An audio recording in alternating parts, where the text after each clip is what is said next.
Hey everyone, welcome back to CodeMechanic. Today, we're tackling one of the most frustrating things for any car owner. That dreaded check engine light that just whoa and stay off. You take it to the shop, they fix it, you drive away happy, and then boom, a few days or weeks later, it's back. So what's really going on?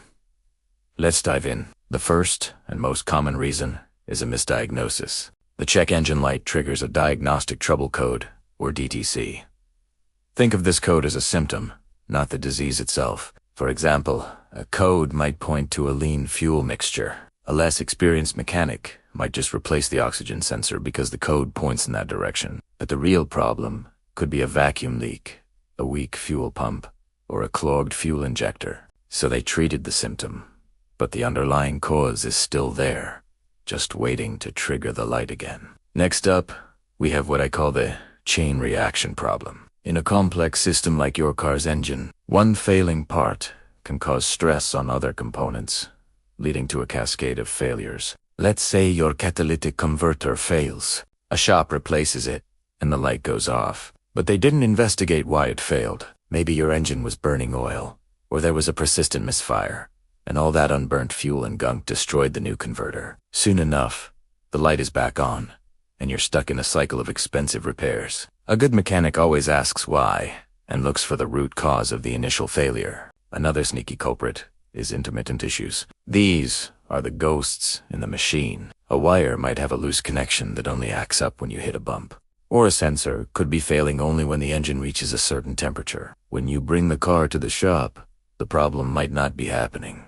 So everything checks out fine. The mechanic clears the code, and you're on your way. But as soon as those specific conditions are met again, the fault reappears, and the light comes back on. Tracking these down requires patience, skill, and sometimes a bit of luck. Let's not forget about aftermarket parts. While many aftermarket parts are perfectly fine, some are just not built to the same quality standards as original equipment manufacturer, or OEM parts. An off-brand sensor might be slightly out of calibration, or a cheaper gas cap might not seal perfectly. It might work well enough to turn the light off for a little while, but it won't be long before the car's computer realizes something is still not quite right. When it comes to sensitive electronic components, sticking with OEM or reputable aftermarket brands is often the safer and ultimately cheaper bet. Finally, there's the simple and often overlooked possibility that there's more than one problem. Your car's computer might store multiple trouble codes,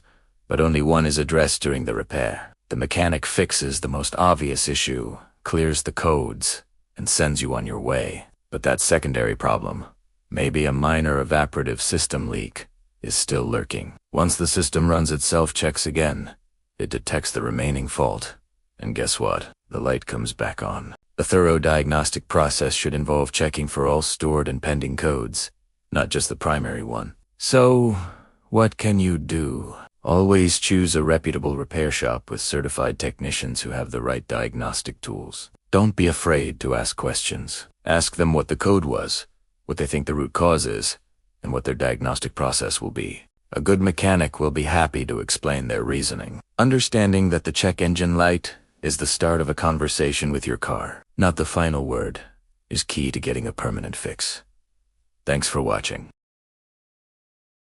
I hope this helps you understand why that pesky light might be making a comeback. If you found this useful, give us a thumbs up, hit that subscribe button, and ring the bell so you don't miss our next video. Drive safe, and see you next time on CodeMechanic.